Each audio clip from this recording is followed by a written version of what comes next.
Hello everyone. तो हम start कर रहे हैं एमएचटी सीईटी के प्रीवियस ईयर क्वेश्चन की सीरीज और पहला चैप्टर हम स्टार्ट कर रहे हैं सॉलिड स्टेट। हमने टॉपिक वाइज क्वेश्चन को लिया है। सबसे पहले हम टॉपिक के कुछ इंपॉर्टेंट पॉइंट को डिस्कस कर लेंगे एंड देन फिर हम क्वेश्चन को स्टार्ट करेंगे। तो सॉलिड स्टेट में फर्स्ट टॉपिक है हमारा क्रिस्टलाइन एंड अमॉर्फस सॉलिड। तो डिफरेंस की तरह हम क्रिस्टलाइन एंड अमॉर्फस सॉलिड के जो सारे पॉइंट्स है उसको डिस्कस कर लेते हैं। क्रिस्टलाइन सॉलिड में कॉन्स्टिट्यूएंट पार्टिकल की जो अरेंजमेंट होती है वो रेगुलर एंड पीरियोडिक होती है, लेकिन अमॉर्फस सॉलिड में कॉन्स्टिट्यूएंट पार्टिकल की अरेंजमेंट रैंडम होती है। क्रिस्टलाइन सॉलिड में लॉन्ग रेंज ऑर्डर होता है, वेरएज अमॉर्फस सॉलिड में शॉर्ट रेंज ऑर्डर होता है।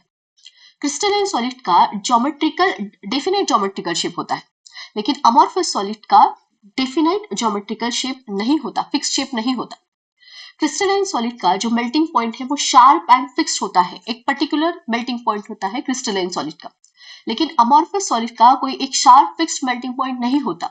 अमॉर्फस सॉलिड जो है वो ग्रेजुअली मेल्ट होता है over a range of temperature. Then crystalline solid जो होता है वो अनआइसोट्रोपिक होता है। मोस्ट इंपॉर्टेंट प्रॉपर्टी है ये, क्रिस्टलाइन सॉलिड अनआइसोट्रोपिक। इसका मतलब जो फिजिकल प्रॉपर्टीज है जैसे कि refractive index, thermal and electrical conductivity, इसकी जो वैल्यू होती है वो डिफरेंट डायरेक्शन में डिफरेंट रहेंगी।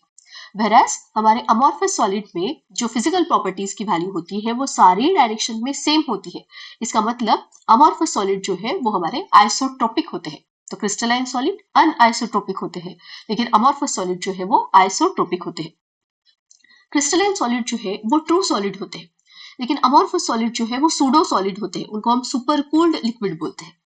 देन एग्जांपल में NaCl, डायमंड, क्वार्ट्ज, मेटल्स जो रहेंगे वो एंड कैम्फर, ये सारे एग्जांपल है क्रिस्टलाइन सॉलिड्स के। और अमॉर्फस सॉलिड के एग्जांपल में आएगा glass, rubber, plastic, tar and butter, ये एग्जांपल हो गए अमॉर्फस सॉलिड के। देन नेक्स्ट टॉपिक हम डिस्कस करेंगे आइसोमॉर्फिज्म एंड पॉलीमॉर्फिज्म। तो आइसोमॉर्फिज्म में दो या दो से ज्यादा सब्सटेंस, मतलब सब्सटेंस अलग अलग रहेंगे, लेकिन उसका जो क्रिस्टल स्ट्रक्चर होता है वो सेम होता है। तो आइसोमॉर्फ्स हम किसे कहेंगे? जिसमें अलग सब्सटेंस का क्रिस्टल स्ट्रक्चर क्या होता है, सेम होता है, उसको हम बोलेंगे आइसोमॉर्फ्स। आइसोमॉर्फ जो है उसकी केमिकल कंपोजिशन में जो एटॉमिक रेशियो है वो सेम होता है। जैसे example sodium chloride and magnesium oxide जो है, यहाँ पे NaF मतलब 1:1 रेशियो हो गया, और मैग्नीशियम ऑक्साइड में भी 1:1 यही रेशियो है। तो दोनों क्या हो गए? आइसोमॉर्फ्स। तो आइसोमॉर्फ्स में जो एटॉमिक रेशियो होता है वो सेम होता है। दूसरा एग्जांपल है आइसोमॉर्फ्स का NaNO3 एंड CaCO3, मतलब sodium nitrate and calcium carbonate. तो एक सोडियम है तो 1, एक नाइट्रोजन 1 एंड 3 ऑक्सीजन है तो 3। कैल्शियम कार्बोनेट में भी एक कैल्शियम, एक कार्बन एंड 3 ऑक्सीजन। तो दोनों में जो एटॉमिक रेशियो है वो है 1:1:3। तो ये दोनों भी हो गए हमारे आइसोमॉर्फ्स। तो आइसोमॉर्फ्स में different substance but same crystal structure, atomic ratio same रहेगा। और एग्जांपल्स हमें याद रखने हैं। पॉलीमॉर्फिज्म में एक ही सब्सटेंस होता है, सिंगल सब्सटेंस, बट हैव 2 और मोर क्रिस्टलाइन फॉर्म। एक ही सब्सटेंस के अलग अलग क्रिस्टल स्ट्रक्चर रहेंगे, अलग अलग क्रिस्टलाइन फॉर्म रहेंगे, उसको हम बोलेंगे पॉलीमॉर्फ्स। पॉलीमॉर्फ्स फॉर्म होते हैं डिफरेंट कंडीशंस पे। एग्जांपल्स बहुत अच्छे से याद रखने हैं हमें, सारे एग्जांपल्स के ऊपर क्वेश्चन आए हुए हैं। तो कैल्साइट एंड आर्गोनाइट जो है ये डिफरेंट फॉर्म से कैल्शियम कार्बोनेट के, मतलब calcium and aragonite are polymorphs of calcium carbonate. वैसे ही alpha quartz, beta quartz and cristobalite जो है वो पॉलीमॉर्फ्स है सिलिका के। पॉलीमॉर्फिज्म अगर एलिमेंट में होता है तो उसे हम बोलते हैं एलोट्रोपिक, और कार्बन की 3 एलोट्रोप्स हमें पता होने चाहिए, डायमंड, ग्राफाइट एंड फुलेरिन। तो polymorphism single substance having different crystal structure. Calcite aragonite calcium carbonate के पॉलीमॉर्फ्स है, alpha quartz, beta quartz, cristobalite silica के, एंड कार्बन के 3 allotropes, diamond, graphite and fullerene. अभी हम स्टार्ट करते हैं क्वेश्चन को। तो फर्स्ट क्वेश्चन है, which among the following is an example of amorphous solid? amorphous solid का एग्जांपल पूछा है। तो डायमंड ये तो क्रिस्टलाइन सॉलिड है, मैग्नीशियम मेटल में आता है, ये भी क्रिस्टलाइन सॉलिड है, ग्लास जो है वो हमारा amorphous solid है, और लास्ट कैम्फर ये भी हमारा क्रिस्टलाइन सॉलिड है। तो इस क्वेश्चन का करेक्ट आंसर रहेगा option C, glass. Next, which among the following is not an amorphous solid? कौन सा amorphous solid नहीं है ये पूछा है। तो टार amorphous solid है, बटर ये भी amorphous solid है, रबर ये भी amorphous solid है, कैम्फर जो है ये हमारे क्रिस्टलाइन सॉलिड में आता है। तो इसका आंसर रहेगा option B, camphor. Next, which among the following statement is not true about isomorphism? Isomorphism के बारे में क्या सही नहीं है ये पूछा है। तो फर्स्ट ऑप्शन है isomorphs substance have same crystal structure, तो सही है। डिफरेंट सब्सटेंस होते हैं लेकिन क्रिस्टल स्ट्रक्चर उनका सेम होता है, तो ये करेक्ट पॉइंट है। Isomorphism occurring in element is called allotropy, ये गलत है। एलोट्रोपी तब हम बोलते हैं, एलोट्रोपी हम बोलते हैं पॉलीमॉर्फिज्म के केस में, मतलब पॉलीमॉर्फिज्म अगर एलिमेंट में है तो उसको हम एलोट्रोपी बोलते हैं। ये गलत पॉइंट है हमारा, मतलब यही हमारा करेक्ट आंसर है। लास्ट दो पॉइंट पे देख लेते हैं हम। In isomorph substance the chemical composition has same atomic ratio, ये सही है। और compounds like NF, MgO exhibit isomorphism, ये भी सही है। ये एग्जांपल को हमने इसके पहले देखा है, तो इसका आंसर रहेगा option B. Next, which of the following is not an example of polymorphism exhibited by silica? Silica के पॉलीमॉर्फिज्म में कौन नहीं है ये पूछा है। तो सिलिका के तीन पॉलीमॉर्फ्स थे, alpha quartz, beta quartz and cristobalite. तो तीनों ऑप्शन है यहाँ पे। फुलेरिन जो है वो इसका आंसर नहीं रहेगा, क्योंकि फुलेरिन कार्बन के एलोट्रॉप्स में आता है, तो इसका आंसर रहेगा option D. Next, which of the following statement is not true about polymorphism? Polymorphism के बारे में क्या सही नहीं है ये पूछा है।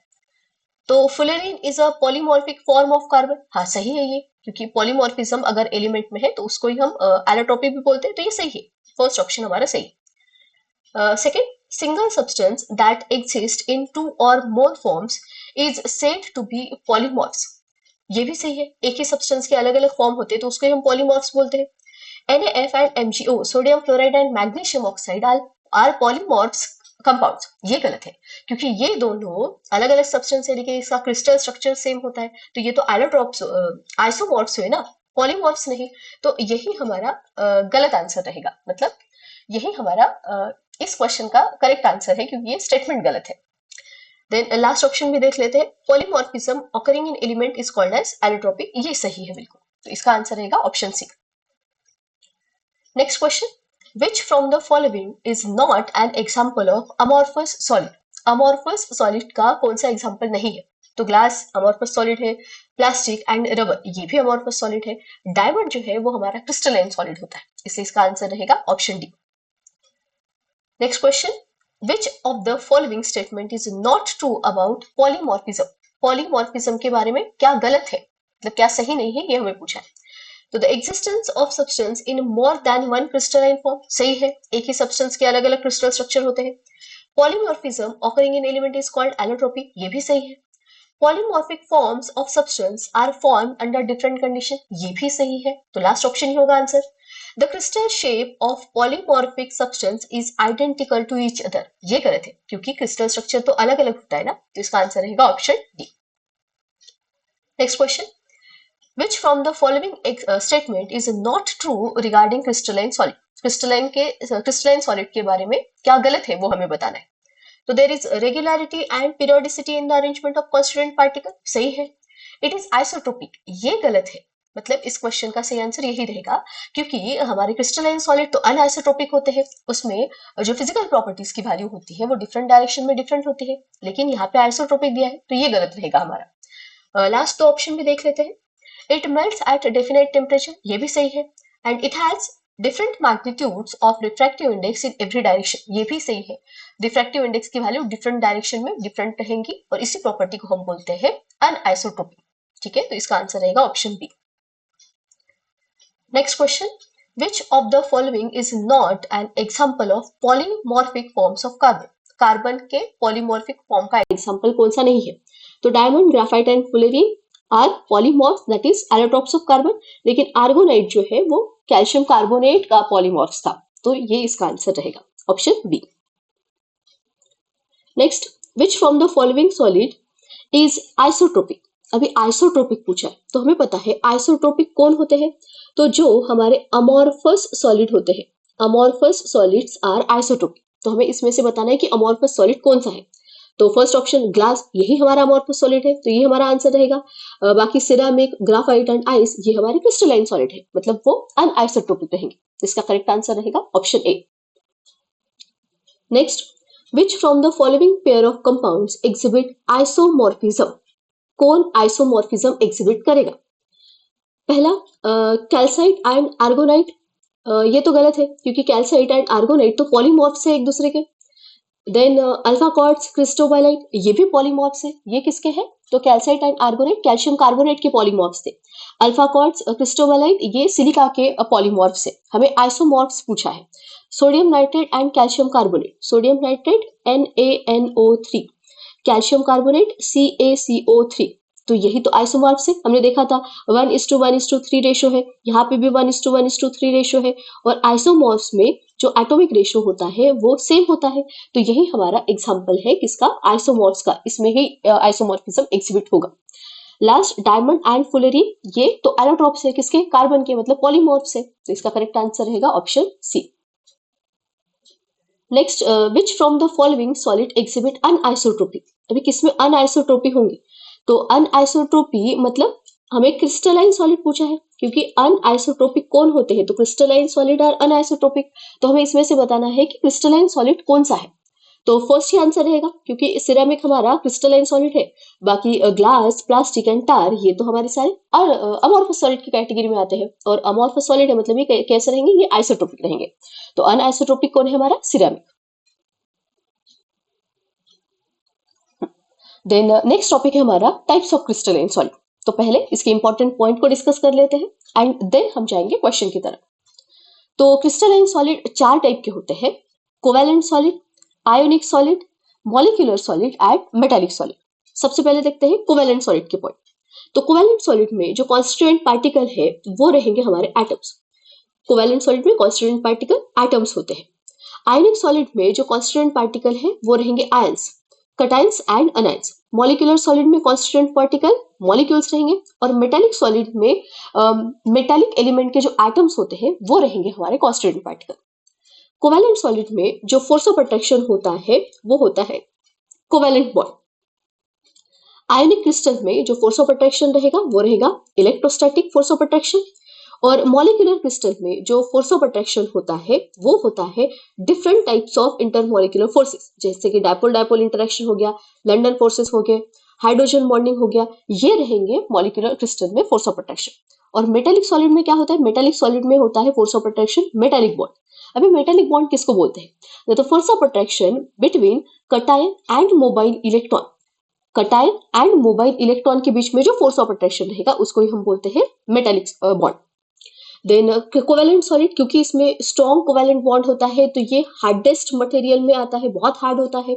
आयनिक सॉलिड की एक स्पेशल प्रॉपर्टी है कि वो हार्ड एंड ब्रिटल दोनों होते हैं।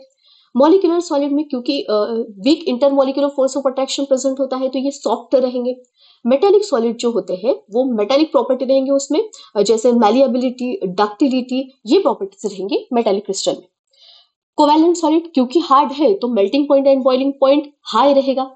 आयनिक क्रिस्टल में भी मेल्टिंग पॉइंट हाई होता है। मॉलिक्यूलर क्रिस्टल में जो मेल्टिंग पॉइंट होता है वो लो होता है, क्योंकि सॉफ्ट सॉलिड होते हैं, weak intermolecular force of attraction होता है इसलिए। कोवैलेंट सॉलिड जो है उसमें ना फ्री आयंस होते हैं ना फ्री इलेक्ट्रॉन्स होते हैं, इलेक्ट्रॉन्स लोकलाइज्ड होते हैं, इसलिए they are poor conductor of heat and electricity. Ionic solid जो होते हैं वो सॉलिड स्टेट में नॉन कंडक्टर होते हैं। क्यों? क्योंकि आयंस तो होते हैं लेकिन आयंस मूव नहीं कर सकते, इलेक्ट्रिसिटी कंडक्ट नहीं कर सकते, इसलिए आयनिक solid non conductor in solid state. लेकिन मोल्टन या फिर एक्वस सॉल्यूशन में आयनिक सॉलिड जो रहेंगे वो हमारे गुड कंडक्टर होते हैं।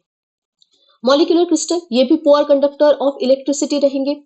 क्यों? क्योंकि इसमें भी ना तो फ्री इलेक्ट्रॉन है ना तो फ्री आयंस है। मेटालिक क्रिस्टल में क्योंकि फ्री इलेक्ट्रॉन्स प्रेजेंट होते हैं तो they are good conductor of electricity and heat. Then examples के ऊपर भी क्वेश्चन है तो एग्जांपल बहुत अच्छे से याद करना है। कोवैलेंट सॉलिड में एग्जांपल आएगा diamond, quartz, boron nitride and Carborundum. Carborundum मतलब ही होता है सिलिकॉन कार्बाइड, ये याद रखना है। आयनिक सॉलिड में NaCl, K2SO4, calcium fluoride and potassium chloride. Molecular crystal में सारे ही मॉलिक्यूल्स आएंगे, और अनबॉन्डेड, ये एक पॉइंट मिस हो गया मुझसे। मॉलिक्यूलर क्रिस्टल में जो कॉन्स्टिट्यूएंट पार्टिकल होते हैं वो होते हैं मॉलिक्यूल्स और अनबॉन्डेड सिंगल एटम, मतलब नोबल गैसेस आएंगे इसमें। देन एग्जाम्पल्स हम देख रहे थे, तो एग्जाम्पल रहेंगे chlorine, methane, hydrogen, CO2, dry ice इसको हम बोलते हैं, देन ऑक्सीजन, आइस मतलब वाटर जो सॉलिड स्टेट में रहेगा वो, अमोनिया, HF, HCl, SO2, ये सारे आएंगे हमारे मॉलिक्यूलर क्रिस्टल की कैटेगरी में। देन मेटालिक क्रिस्टल में जो सारे मेटल्स आएंगे जैसे sodium, potassium, calcium, lithium, iron, gold, silver, cobalt, ये सारे आएंगे हमारे मेटालिक क्रिस्टल की कैटेगरी में। अभी क्वेश्चन हम स्टार्ट करते हैं। पहला है, dry ice is an example of. अभी ड्राई आइस मतलब सॉलिड CO2 रहेगा, तो ये किसका एग्जाम्पल है? ये मॉलिक्यूलर सॉलिड का एग्जाम्पल आएगा, क्योंकि CO2 मॉलिक्यूल की कैटेगरी में आएगा ना, तो ये मॉलिक्यूलर सॉलिड रहेगा। What type of following solid dry ice is? देखो रिपीटेड क्वेश्चन है, बहुत सारे क्वेश्चन है। जैसे 2020 में क्वेश्चन आया ड्राई आइस के ऊपर, और सेम क्वेश्चन 2023 में आया, सिर्फ थोड़ी सी लैंग्वेज चेंज कर दी, लेकिन सेम ही क्वेश्चन है। तो ऐसे बहुत सारे क्वेश्चन है जो CET में रिपीट होते हैं, थोड़ा चेंज कर देंगे लेकिन कॉन्सेप्ट सेम ही रहेगा। तो इस क्वेश्चन में क्या है, what type of following solid dry ice is? Dry ice कौन सा सॉलिड है? तो अभी हमने देखा ये आएगा molecular solid. Next, which of the following is an example of ionic solid? Ionic solid कौन सा आएगा? तो सिलिका, सिलिका अभी हमने देखा कोवेलेंट सॉलिड है। आइस ये मॉलिक्यूलर सॉलिड है। सोडियम मेटल मेटालिक सॉलिड रहेगा, तो इसका करेक्ट आंसर रहेगा कैल्शियम फ्लोराइड, CaF2, ये रहेगा हमारा ionic solid. Next, which among the following statement is not true about covalent network solid? कौन सा सही नहीं है कोवेलेंट सॉलिड के बारे में? These are soft in nature, पहला ही है ऑप्शन जो कि गलत है। क्यों गलत है? क्योंकि हमें पता है कोवेलेंट सॉलिड में 3 डायमेंशनल नेटवर्क होता है कोवेलेंट बॉन्ड का, और क्योंकि स्ट्रॉन्ग बॉन्ड है तो कोवेलेंट सॉलिड जो रहेंगे वो हार्डेस्ट मटेरियल में से आते हैं, बहुत हार्ड होते हैं, इनकॉम्प्रेसिबल होते हैं। लेकिन यहाँ पे लिखा है कि सॉफ्ट इन नेचर, तो ये गलत रहेगा और यही हमारा सही आंसर है। बाकी 3 पॉइंट भी पढ़ लेते हैं। The atoms in this solid are linked by covalent bond, सही है। Covalent solid have high melting point, ये भी सही है। In this solid the constituent particles are atoms, ये भी सही है। तो इसका आंसर रहेगा option A. Next, which of the following statement is not true about ionic solid? Ionic solid के बारे में क्या सही नहीं है? तो pure ionic solid is good conductor of electricity in solid state, ये तो गलत हो गया ना। अभी हमने देखा कि अगर सॉलिड स्टेट में आयोनिक सॉलिड है तो वहां पे आयंस होते हैं, लेकिन आयंस मूव नहीं करते, इसलिए सॉलिड स्टेट में आयोनिक सॉलिड जो होता है वो बैड कंडक्टर होता है, इलेक्ट्रिसिटी कंडक्ट नहीं करता। लेकिन यहाँ पे लिखा है good conductor of electricity in solid state, तो ये गलत रहेगा, और हमें गलत ही पूछा है तो यही हमारा आंसर है। बाकी 3 पॉइंट भी पढ़ लेते हैं। The constituent particles of ionic solid are cation and anion, सही है। In these constituent particles are held together by electrostatic force of attraction, ये भी सही है। Ionic solids are hard and brittle, ये भी हमारा 3rd पॉइंट सही है। Next, what type of bonds are present in molecular crystal? तो molecular crystal में क्या होता है, डिफरेंट टाइप के इंटरमोलिकुलर फोर्स ऑफ अट्रैक्शन होते हैं, जैसे कि डायपोल डायपोल हो गया, लंडन फोर्सेस हो गया, या फिर हाइड्रोजन बॉन्डिंग। तो इसका आंसर रहेगा option D. Next, what type of chemical bonding is present in quartz? अभी क्वार्ट्स क्या है हमारा? क्वार्ट्स हमारा कोवेलेंट सॉलिड है, तो कौन सा फोर्स ऑफ अट्रैक्शन रहेगा इसमें? कोवेलेंट बॉन्ड रहेगा। Next, which of the following is an example of covalent network solid? Covalent network solid का एग्जांपल पूछा है, तो मैग्नीशियम मेटल, ये तो मेटालिक सॉलिड हो गया। बेंजोइक एसिड, ये मॉलिक्यूलर सॉलिड में आएगा। सोडियम क्लोराइड, ये आयोनिक सॉलिड है, तो आंसर क्या रहेगा इसका? Boron nitride. दूसरा क्वेश्चन है, विच from the following is not an example of covalent network solid? Covalent network solid का कौन सा एग्जाम्पल नहीं है? तो सिलिका, ये तो है covalent network solid. Boron nitride भी है। सिलिकॉन कार्बाइड, इसको ही हम कार्बोरेंडम बोलते हैं, तो ये भी कोवेलेंट नेटवर्क सॉलिड है। लेकिन कैल्शियम फ्लोराइड जो है ये हमारा आयोनिक सॉलिड है, तो इसका आंसर रहेगा ऑप्शन डी। नेक्स्ट क्वेश्चन है, which among the following is an example of molecular solid? तो मॉलिक्यूलर सॉलिड, SiO2 सिलिका, ये तो कोवेलेंट सॉलिड में आएगा। सिलिकॉन कार्बाइड, ये भी हमारा कोवेलेंट सॉलिड में आएगा। कैल्शियम फ्लोराइड, ये तो आयोनिक सॉलिड है, इसका आंसर क्या रहेगा? C6H5COOH, benzoic acid, benzoic acid ये हमारा मॉलिक्यूलर सॉलिड है। Next, which of the following statement is not true about metallic solid? Metallic solid के बारे में क्या सही नहीं है? तो इट इज क्रिस्टलाइन सॉलिड, हाँ बिल्कुल, क्रिस्टलाइन सॉलिड के ही 4 टाइप थे हमारे। पहला कोवेलेंट सॉलिड, दूसरा आयोनिक, तीसरा molecular solid and last metallic solid, तो ये तो पॉइंट सही है। दूसरा, the constituent particles are held together by covalent bond, ये गलत है। क्योंकि कॉन्स्टिट्यूएंट पार्टिकल के बीच में मेटालिक बॉन्ड होता है, ना कि कोवैलेंट बॉन्ड। तो नॉट ट्रू ही हमको पूछा है, तो यही हमारा आंसर रहेगा। बाकी तो पॉइंट्स देख लेते हैं। इट इज मालिएबल एंड डक्टाइल, तो सही है। मेटालिक सॉलिड में ये मेटल की प्रॉपर्टी तो रहेंगी ही। Then it is good conductor of heat and electricity, तो हाँ, इसमें फ्री इलेक्ट्रॉन्स होते हैं, तो good conductor of heat and electricity. इसका आंसर रहेगा ऑप्शन बी। नेक्स्ट है what type of solid is silica. Silica कौन सा सॉलिड है, तो कोवैलेंट सॉलिड है ये, तो ऑप्शन बी रहेगा इसका answer. Next, the attractive interaction between cations and mobile electron in metallic solid is. Metallic solid में जो कटायन एंड मोबाइल इलेक्ट्रॉन होते हैं उसके बीच के इंटरेक्शन को क्या बोलते हैं, तो उसको हम बोलते हैं मेटालिक बॉन्ड। तो ऑप्शन रहेगा इसका डी। आयनिक बॉन्ड तो नहीं होता, कोवैलेंट भी नहीं होता, और वीक डायपोल डायपोल भी नहीं होता, इसका आंसर रहेगा डी। नेक्स्ट है what type of crystalline solid is graphite. Graphite कौन सा सॉलिड है, तो ग्राफाइट में क्या होता है, कार्बन कॉन्स्टिट्यूएंट पार्टिकल होते हैं और सब में कोवैलेंट बॉन्ड होता है, तो ये रहेगा हमारा covalent network solid. Next is which from the following is an example of covalent network solid। covalent network solid कौन है, तो बेंजोइक एसिड, ये तो मॉलिक्यूलर सॉलिड में आएगा। सोडियम क्लोराइड, ये आयोनिक सॉलिड है। सिलिका जो है ये हमारा रहेगा covalent network solid. Then calcium fluoride, ये तो आयोनिक सॉलिड में आता है, तो इसका ऑप्शन रहेगा, और इसका करेक्ट आंसर है ऑप्शन सी। हाँ, यहाँ पे हमारा सेकंड टॉपिक कंप्लीट हो गया। अभी थर्ड टॉपिक हम कवर कर रहे हैं, जो कि हमारा 7 क्रिस्टल सिस्टम। तो 7 क्रिस्टल सिस्टम के बारे में ये कंप्लीट टेबल हमको याद रखना है। एक ट्रिक मैं छोटी सी आपको बताती हूँ इस टेबल को याद रखने के लिए। 7 क्रिस्टल सिस्टम में हमारे पास होता है एक शॉर्टकट या फिर ट्रिक याद रखिए आप लोग।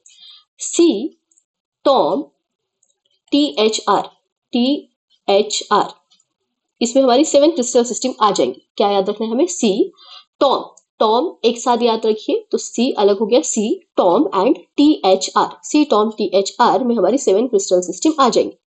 तो सी फॉर क्या होता है, सी फॉर रहेगा हमारा क्यूबिक, सी फॉर रहेगा क्यूबिक। पहला जो टी है ये हमारा होता है टेट्रागोनल, 2 बार टी है, तो टी के बारे में थोड़ा सा याद रखेंगे हम लोग। पहला टी टेट्रागोनल है, और ये जो दूसरा टी है ये होता है ट्राइक्लिनिक, ट्राइक्लिनिक। तो cubic tetragonal, O for orthorhombic, M for monoclinic, H for hexagonal and R for rhombohedral. तो C टॉम THR, यही यहाँ पे हमने टेबल में लिखा है। पहला cubic, tetragonal, orthorhombic, monoclinic, triclinic, hexagonal and rhombohedral. सबसे पहले हमको देखना है एज लेंथ। तो एज लेंथ हम कैसे याद रखेंगे, देखो सबसे पहले यहाँ पे क्यूबिक का ये इज इक्वल्स टू, यहाँ पे होता है A is equals to B is equals to C, मतलब तीनों एज लेंथ सेम होती है। वैसे ही नीचे भी A is equals to B is equals to C। Then यहाँ पे second A is equals to B not equal to C, यहाँ पे A is equals to B not equal to C। ठीक है, फर्स्ट पहला वाला, देन लास्ट वाला, पहला वाला देन लास्ट वाला, यहाँ पे देन ये 3 बचते हैं, तो ये तीनों में होता है A not equal to B not equal to C। फिर से A not equal to B not equal to C, यहाँ पे भी A not equal to B not equal to C। तो एज लेंथ इस तरह से हमारी याद हो जाएंगी। देन आता है हमारे पास इंटर एक्सल एंगल। इसको कैसे याद रखेंगे, तो ये स्टार्टिंग के 3 में जो है इसमें alpha beta gamma 90, alpha beta gamma 90 और अल्फा बीटा गामा 90, स्टार्टिंग के तीनों में भी तीनों जो इंटर एक्सल एंगल्स है वो होते हैं 90। ट्राइक्लिनिक का याद रखिए, तीनों एंगल इक्वल भी नहीं होते और 90 भी नहीं होते, मतलब alpha not equal to beta not equal to gamma not equal to 90। तो ये हो गए। देन लास्ट वाला जो है रोम्बोहेड्रल, उसमें तीनों सेम होते हैं लेकिन 90 नहीं होते, तो alpha is equals to beta is equals to gamma is not equal to 90। बचे ये दोनों में 2 एंगल 90 होते हैं लेकिन तीसरा एंगल अलग होता है। तो मोनोक्लिनिक में alpha gamma 90, beta not equal to 90। Hexagonal में alpha beta 90, gamma is equals to 120। तो 3 एंगल पहले के 90, alpha is equals to beta is equals to gamma is equals to 90। Triclinic में तीनों अलग अलग और नॉट इक्वल टू 90, उसके ऊपर और नीचे 2 90, तीसरा नॉट इक्वल टू 90। हेक्सागोनल में तो 120 होता है, और लास्ट में तीनों सेम रहेंगे लेकिन नॉट इक्वल टू 90 रहेंगे। ठीक है, तो यहाँ पे हमारे एज लेंथ हो गई, देन हमारे इंटर एक्सल एंगल हो गए। अभी लैटिस टाइप जो है उसके ऊपर भी क्वेश्चन है। तो लैटिस टाइप के लिए आप इसको ऐसे याद रखिए, 3 2 4 2 1 1 1। ठीक है, 3 2 4 2 1 1 1, इसका मतलब क्या है, तो क्यूबिक के 3 टाइप होते हैं, क्यूबिक के 3 टाइप। टेट्रागोनल के 2 टाइप रहेंगे, ऑर्थोरोम्बिक के 4, मोनोक्लिनिक के 2 और बाकी जो ट्राइक्लिनिक है, हेक्सागोनल है एंड रोम्बोहेड्रल है उसके होते हैं एक टाइप।